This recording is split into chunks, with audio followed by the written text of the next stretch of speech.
Hello and welcome back to the David67 Celtic News YouTube channel. Today's video going to be about the Celtic FC Women's side. So if you don't follow the Celtic FC Women's side, the Celtic Girls, this video may not be for you. However, there will be a post-match review of the Aston Villa Champions League match to follow later on this morning. So in this video about the Celtic Women's 6-0 win yesterday evening away from home at Queen's Park. Yesterday evening 6-0 win put Celtic Girls equal on top with Glasgow City, both on 47 points now. Glasgow City's goal difference is plus 68. The Celtic Girls' goal difference is plus 60.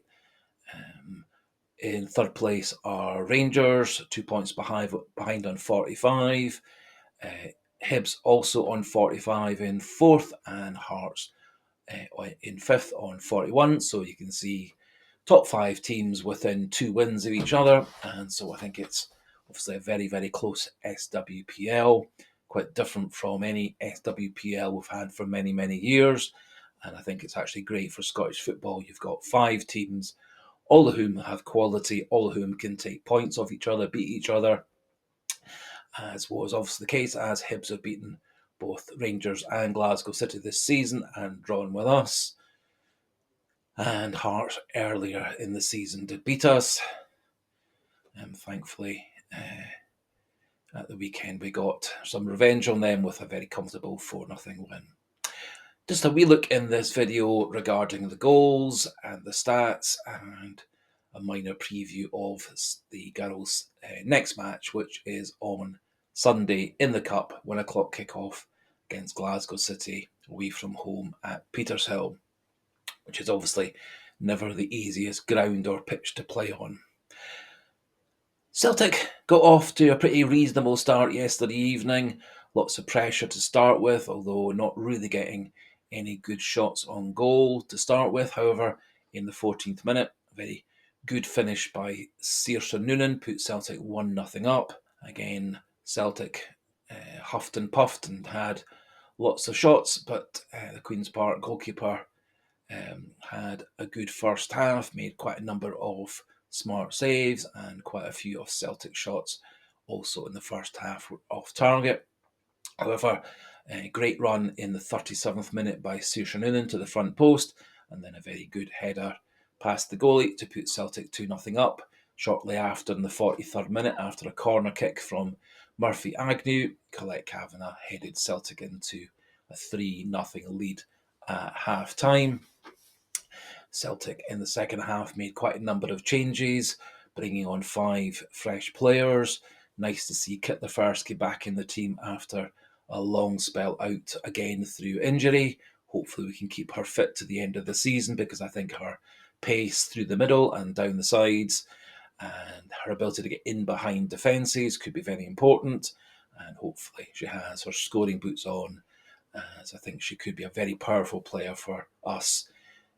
Probably coming off the bench in games against Rangers, Glasgow City, both of whom can be quite prone to pace in behind. So obviously we've got that with Murphy Agnew and Kit Lefersky in particular, and I think also Amy Gallagher and the new winger Emma Weston also have that ability to beat defences with pace.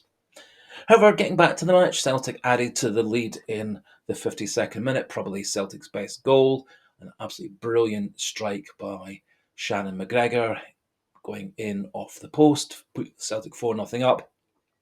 Matilda Carsons added a 5th, and the scoring was completed with a very good right-footed finish by Mania McInerney, putting Celtic 6-0 up. Elena Sadiku was able to make quite a few wee changes to the team. As I said, it gave Abby Harrison, the new signing from Bristol City, another go up front. It gave Saoirse Noonan a bit of a rest in the second half, having been taken off at half-time. Emma Weston got another good spell in the second half to merge her into the team. Also, good time for Amy Gallagher and Kit Lefersky in the second half as well. So I think Celtic will be going into their next game against Glasgow City in the Cup at the weekend full of confidence.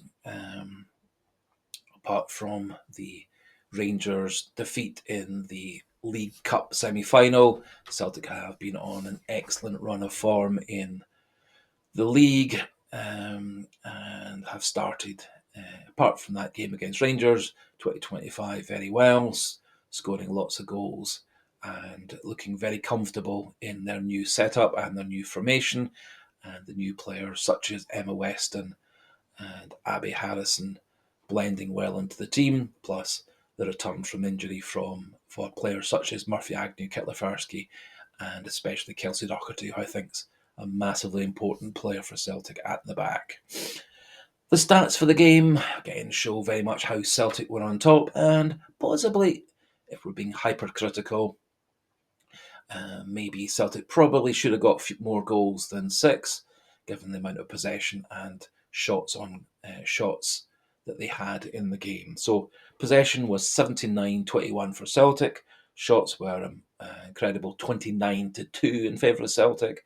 On targets 15-1, so roughly 1 in 2 shots by Celtic were on target, and of those, a wee bit under half were goals. Saves were 9 to the Queen's Park goalkeeper and 1 for Kelsey Doherty, and corners were an incredible 12-0. The stats today from the BBC Scottish Women's Football site, not quite as detailed as usual. So those were the ones available for me to relay to you. However, it does show Celtic very much on top, converting about 1 in 2 of their shots into shots on target, and a wee bit under that for shots on target becoming goals.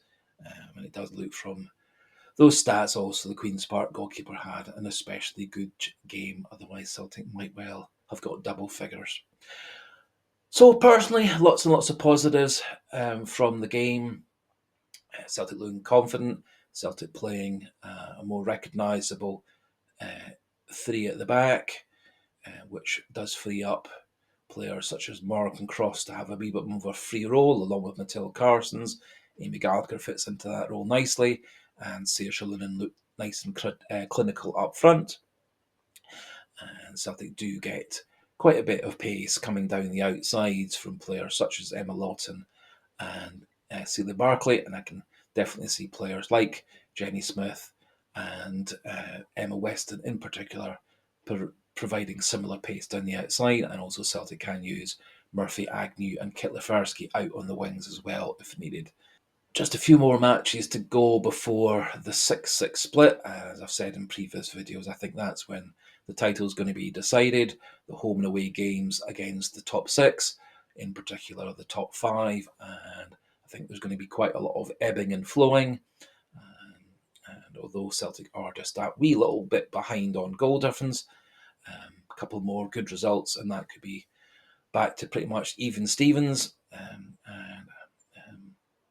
We've also got the cup match against Glasgow City, and then a wee bit later we've got a league match against Glasgow City, and a nice win in that game would put us on top, and potentially on top for the rest of the season if all goes to plan, because I do think Celtic's squad is that bit deeper than any other squad in the SWPL, and when the fixtures come thick and fast at the end of the season, quite often injuries, fatigue, etc.